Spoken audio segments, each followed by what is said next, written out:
साथियों नमस्कार, स्वागत है आपका एक और इस नई वीडियो में और आप देख रहे हैं बिग इंडिया टीवी। साथियों हमारे हाथ आज एक ऐसी रिपोर्ट लगी है जो पूरे देश के दुनिया भर के 10 सट्टा बाजारों ने रिपोर्ट पेश की है और पूरे देश की 543 लोकसभा सीटों का ओपिनियन पोल उन्होंने साथियों आज ही पेश कर डाला।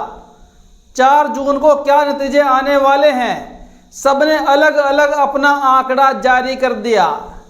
साथियों इस आंकड़े को देखकर बीजेपी वालों की नींद उड़ चुकी होगी, क्योंकि जो ये 10 सट्टे बाजार हैं जिन्होंने आंकड़ा जारी किया सर्वे करके, मात्र 2 सट्टे बाजारों ने ही बीजेपी को बहुमत तक पहुंचाया है। बाकी 8 सट्टा बाजारों ने बीजेपी को बहुमत नहीं दिया है। साथियों बड़ी खबर आ रही है और यहां पर हर एक पार्टी का आंकड़ा दिया है कि किस पार्टी को कितनी सीट इस बार लोकसभा चुनाव में मिल रही है।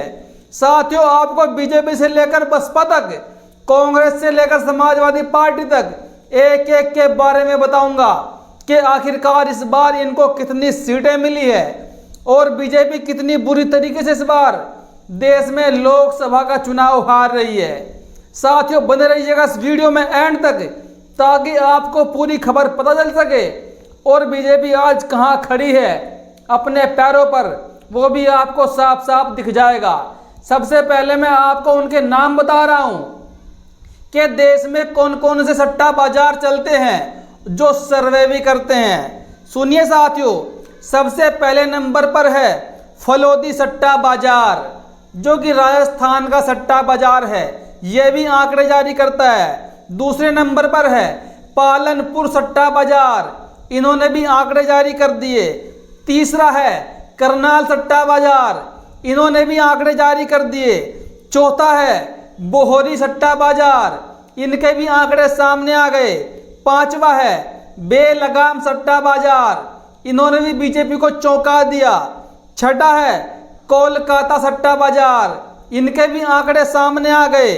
इसके बाद है विजयवाड़ा सट्टा बाजार, विजयवाड़ा सट्टा बाजार, इनके भी आंकड़े सामने आ गए। इंदौर सराफा सट्टा बाजार, अहमदाबाद चोखा सट्टा बाजार, सूरत मधोवी सट्टा बाजार। साथियों ये वो 10 सट्टा बाजार है जिन्होंने आंकड़े जारी करके बीजेपी को बहुत बुरी टेंशन में डाल दिया। साथियों आपको मैं बताना शुरू करता हूं फलोदी सट्टा बाजार से उन्होंने आंकड़े क्या कुछ पेश किए हैं जिससे बीजेपी की नींद उड़ी हुई है। फलोदी सट्टा बाजार ने एनडीए को 253 सीटें दी है। साथियों इस बार मात्र 253 सीटें एनडीए को फलोदी सट्टा बाजार ने, इंडिया अलायंस को 246 सीटें दी हैं सट्टा बाजार ने, फलोदी ने। यानी कि यहां पर अब देखिए किसी भी गठबंधन की सरकार पूर्ण बहुमत की नहीं बन रही है और ऐसे में साथियों 44 सीटें अदर पार्टीज को दी गई है। अब इन 44 सीटों में अगर देखा जाए नवीन पटनायक व जगन मोहन रेड्डी की 20 सीटें निकाल दी जाए और बाकी बची 24 सीटों में से अगर 4-5 सीटें और भी आप निकाल देते हैं एक आध, तो साथियों यहाँ पर 20 सीटें बहुजन समाज पार्टी के पाले में सीधी सीधी बचती हैं। यानी कि फलोदी सट्टा बाजार की तरफ से अगर देखा जाए तो बहुजन समाज पार्टी को लगभग 20 सीटें आती हुई दिखाई जा रही है।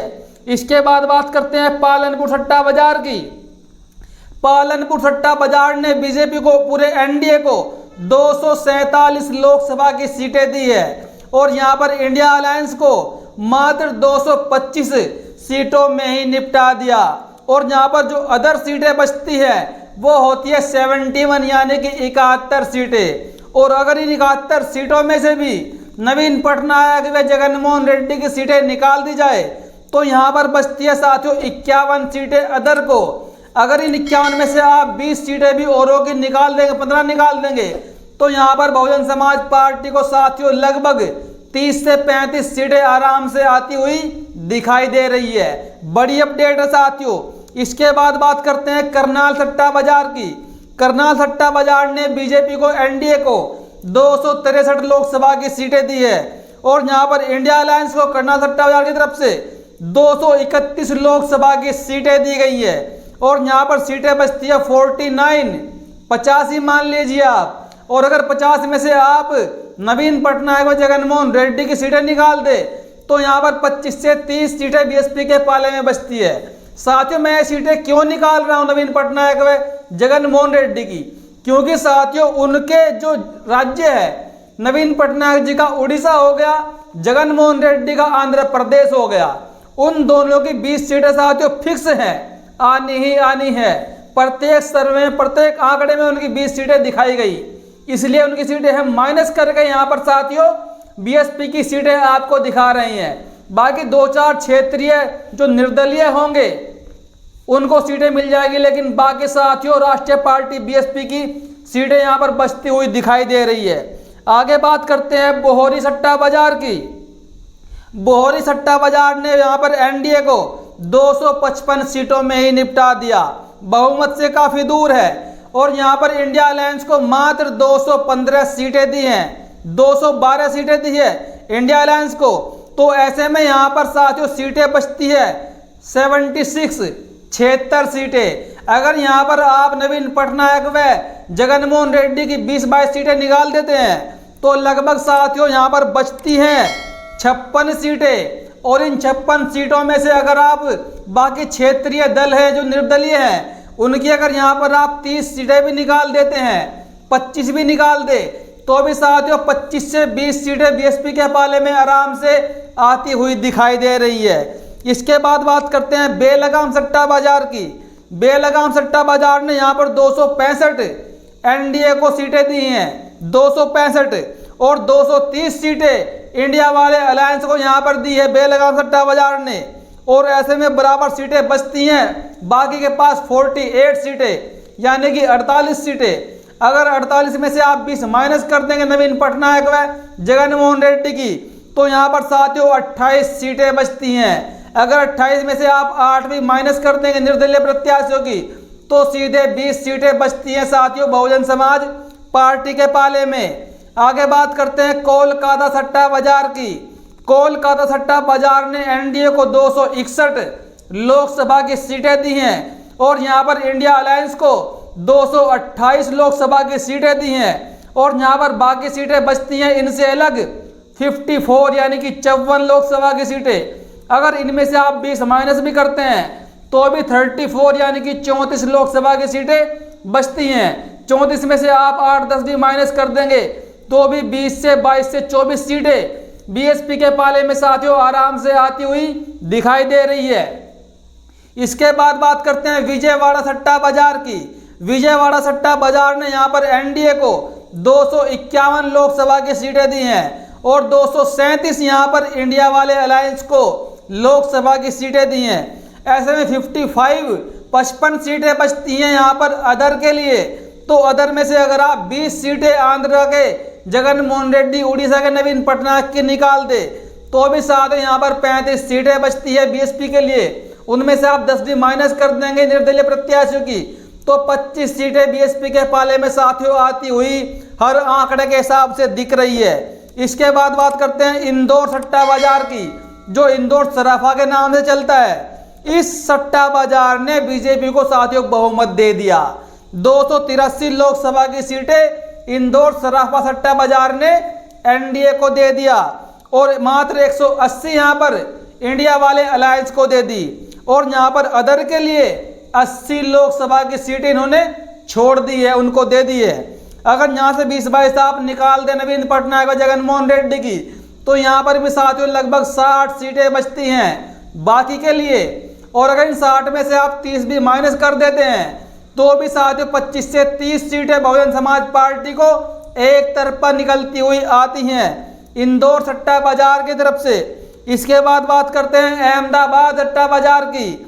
अहमदाबाद सट्टा बाजार ने 270 लोकसभा की सीटें बीजेपी को दी हैं और यहाँ पर इंडिया अलायंस को 193 सीटें दी हैं। और यहाँ पर अगर माइनस कर दे तो 80 लोकसभा की सीटें बचती हैं अदर के लिए। 20-22 आप उन दोनों की निकाल दीजिए नवीन पटनायक व आंध्र प्रदेश के सीएम जगनमोहन रेड्डी की तो भी साथियों 60 सीटें बाकी और बचती हैं। इनमें 20 से 25 सीटों पर बहुजन समाज पार्टी निकल आगे आ रही है और बाकी सीटों पर अदर को आप मान लीजिए 30-35 सीटें उनको मिल जाएंगी। इसके बाद बात करते हैं सूरत के मधोबी सट्टा बाजार की। सूरत के मधोबी सट्टा बाजार ने भी बीजेपी को पूर्ण बहुमत की सीटें दे दी। 282 लोकसभा की सीटें एनडीए को, बीजेपी को नहीं।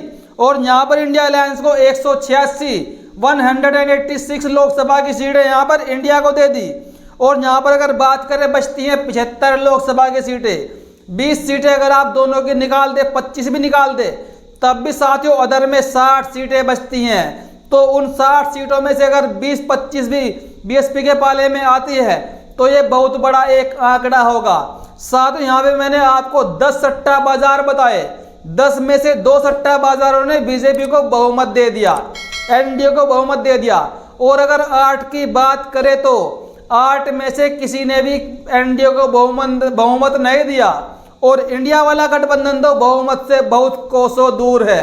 तो साथियों ऐसे में यहाँ पर बहुजन समाज पार्टी की मुखिया बहन कुमारी मायावती जी और बीजू जनता दल के नेता नवीन पटनायक और वाईएसआर कांग्रेस के नेता जगन मोहन रेड्डी, ये तीनों के तीनों नेता यहाँ पर किंग मेकर की भूमिका में आते हुए दिखाई दे रहे हैं। सरकार में साथियों क्या कुछ होने वाला है, सरकार गठबंधन की ही बनने वाली है। और बहुजन समाज पार्टी यहाँ पर साथियों किंग मेकर की भूमिका निभाती हुई साफ साफ नजर आ रही है।